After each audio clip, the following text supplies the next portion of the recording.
All All right.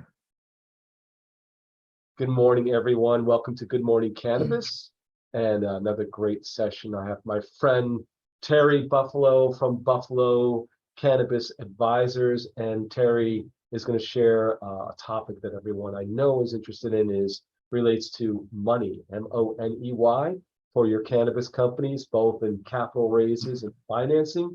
So, Terry, tell us a bit about yourself, and then we'll go right into the topic. Well, good morning, Todd. Thanks for having me here today. For the first 25 years of my career, I was in the financial world, working from Wall Street and owning and running brokerage firms. Once I left that in 2013, I got into the cannabis space, and because of my skill set, I was more in tune to run the public companies. So I was able to find a public company I got involved with. I was the CEO and CFO for the last 6 years.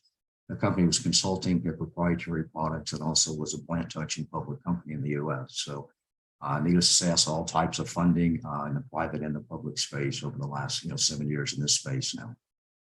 Awesome. So, Terry, tell us, what should cannabis companies who are either entering into the space or who are existing operators be doing in order to prepare for a capital raise? What are some of the challenges in financing? What are you seeing out there in the space, since I know that you've been doing this? So give us your thoughts, my friend. Well, that kind of separated. If you're a startup and going into the space, it's a heck of a lot harder to raise capital, needless to say. If you're an existing operator, you have a little bit easier road, as long as you have some history. But one of the biggest things I've seen as a problem with these current operators, they do not have financial hygiene in place. And if you're going to try to raise capital, it's so important to have your books in line. And that's one of the things I've seen doing 150 plus due diligence in the cannabis space, the lack of financial hygiene.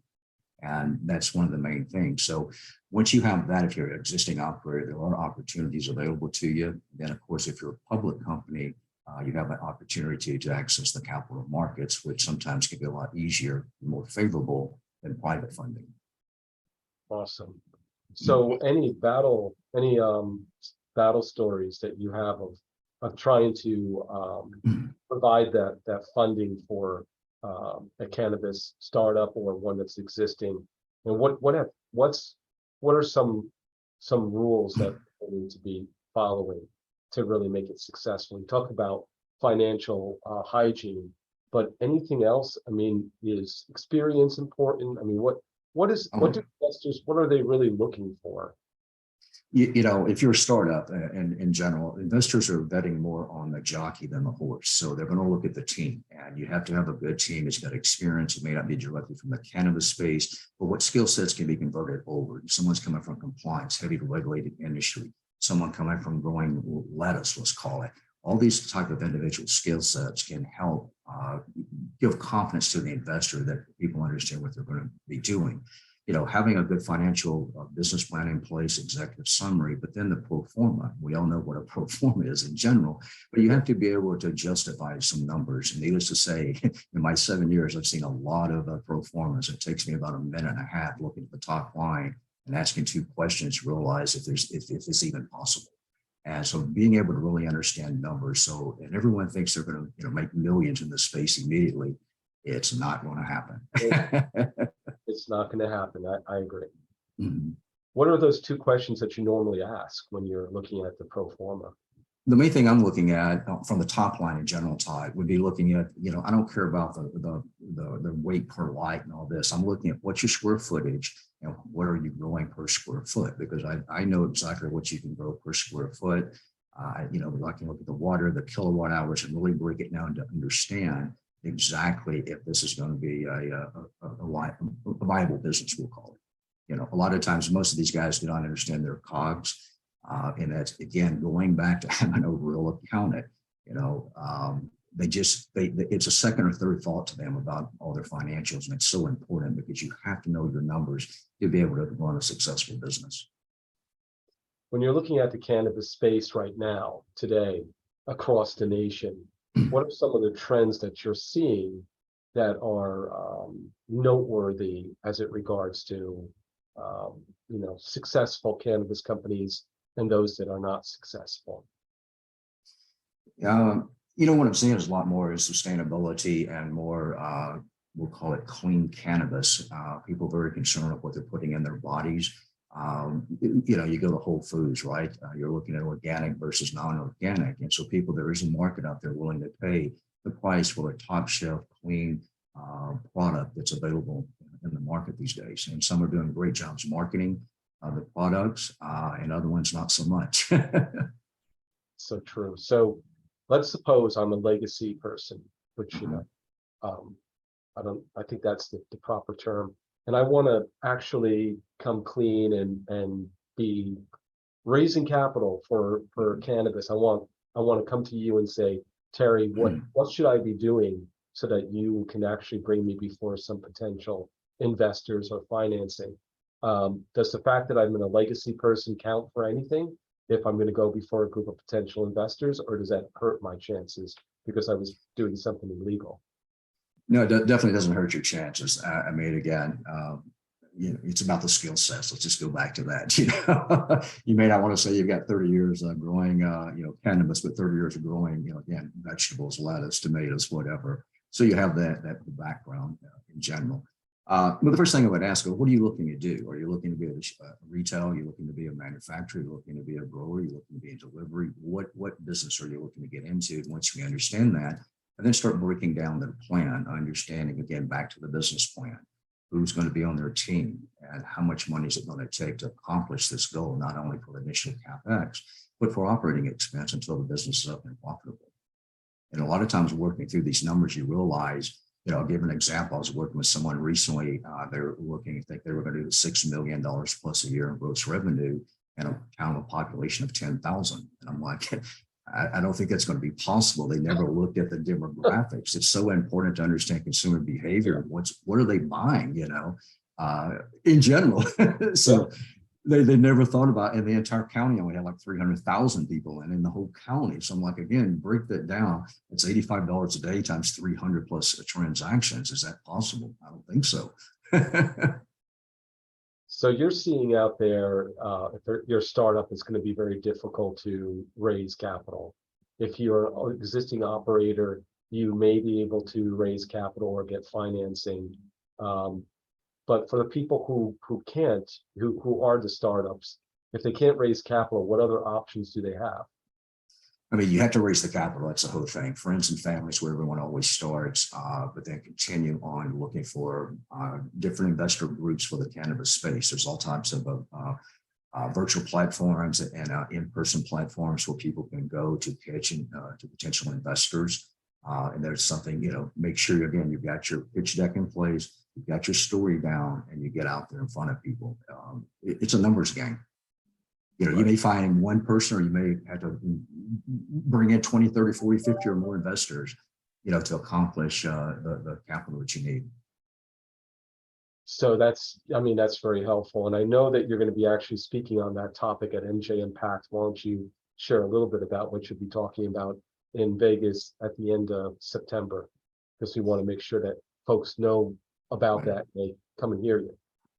It's basically how to have the value for an exit strategy and raising capital. I recently penned an article about an exit strategy and how important it is when to start planning your exit strategy. And I always said that the best time to plan is the day you start your business. But unfortunately, a lot of the cannabis operators, it was, again, a second or third thought. And so what they can do now to prepare their business for a sale, to get a better evaluation, and how they can sell it, either going public to another public company, to a private entity. So these are some of the options we'll be discussing. Awesome. So again, you mentioned it, you got into the cannabis industry maybe about 10 years ago, 7 years ago, but what actually got you interested in moving into cannabis as opposed to something else?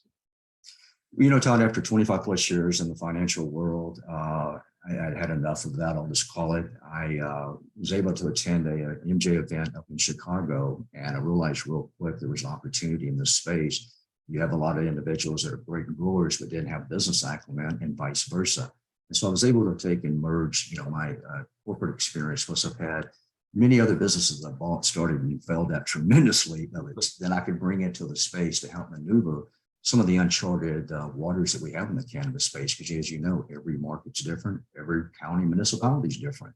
Yep. So it's and coming from a regulated industry, I think was a big plus for me because understanding how important compliance is. And that's another thing that I've seen lacking in the cannabis space in general, financial hygiene and compliance. Those two things are, for whatever reason, areas that I major in. So that's, Yeah, they're not so, revenue producers until right. the regulators come knocking Yeah. and they start taking flesh. And then they actually take away all the money that you made. Yeah, Yeah. and more. Yeah, and more. So what's the craziest thing that ever happened to you? That's usually one of the things I ask the guests on this podcast. You have a particular crazy that or significant. Some people have told me they had nothing ever happen to them that's crazy. Anything that stands out in your history? Yeah, that's interesting. There's a lot of things. Maybe we won't go into a lot of them. I can't share with you. We'll put it that way. Okay. Here's one thing. It's very interesting.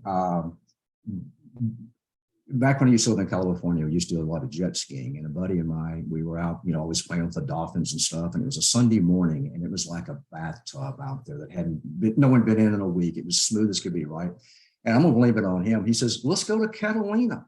We're in Long Beach at this point. That's roughly 25 miles. So we take off like two bandits, going and enjoying ourselves. We get in there, we pull in to get gas.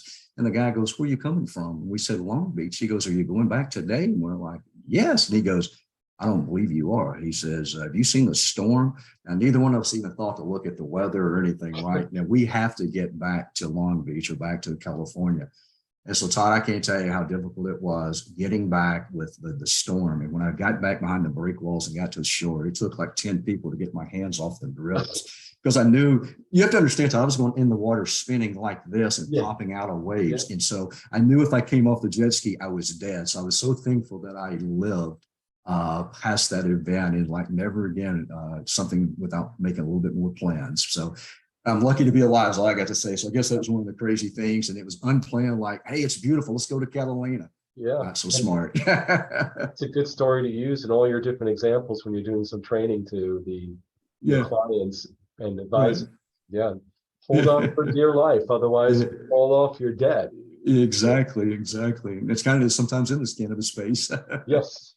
And so if people want to get a hold of you, what's the best way for them to get in touch with you? I know your logo is up on the top, but you have some website or some contact information you want to share. It'll be in the show notes too, but I always like to put it in the podcast. So because some people don't want to look at the show notes.